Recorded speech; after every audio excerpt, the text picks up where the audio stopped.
Me, if I have another bae, I will never, ever put him online. You people will destroy it like you destroyed my first marriage. Nonsense. I will hide it from you. I will hide it from your jealous goat's mouth. And I remember those times. Someone will go and email him. Look at what your wife is doing. Look at what every day. Jesus.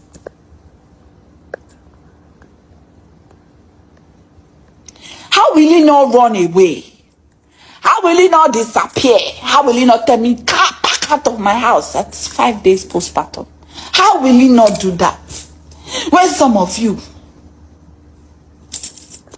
will do that. Yeah, the issue here is that the one that will stay will stay. Any man that will stay with you will stay with you. Whether they email him or not, whether they call him to tell him what you're doing or not, whether they send him photos, framed ones or even real one. Look, the man that will stay with you will stay. This is the same thing with the woman that will stay with a man. She will stay no matter what happens. Even the Bible understands these things. That is why the Bible says, marry from your tribe. Marrying from your tribe here does not mean you should marry from your community, marry from the same country, or marry someone who is from the same state where you are from. No, it doesn't just mean that. It also means marrying someone who understands you, someone who knows your flaws and still accept you, someone who knows your character, like someone who knows what you can do and what you cannot do, someone who understands your in and out, someone who has seen you, like the person have seen the good part of you and have seen the bad part of you and is ready to condole, is ready to accept. I do not think that Justin's decision is solely reliable from the emails he received from people. No, I think this is him being fed up of something that he could no longer manage or handle in the family, in the marriage, which him as a man, he should have been ready, because marriage is not a bed of roses. Marriage have ups and downs.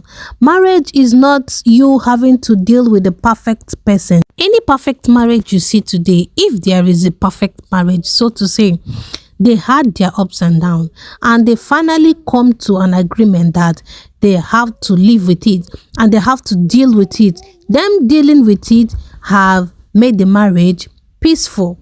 So even if you get another man today, even though no one even sent him a mail, no one sent him a message, no one called him to tell him what you're doing online, offline, if he still want to leave you, he will leave you. That is the pure truth.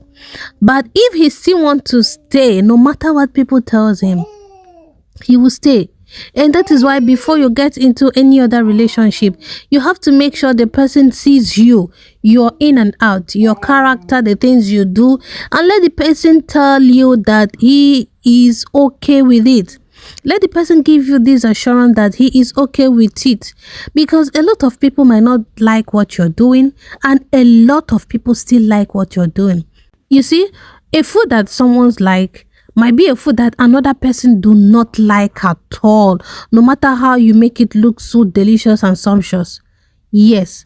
So what I'm saying here is, before you try to get into another relationship, whether you hide it, whether you keep it offline, whether you make it known to people or not, the one that will last will last. So the best thing to do is make sure you marry someone who knows your flaws and have taken your flaws as perfect and have seen your flaws and accept it, assimilate it, and is even ready to flaw with you, to perfect with you, to love everything you do. Then he can stay. Then he can ignore any message, any call. Let me tell you, even though you keep that man outside the social media, people will still dig him out, dig his identity out, and people will still email him, people will still talk to him. So the best solution is to make sure you marry your friend, someone who understands you.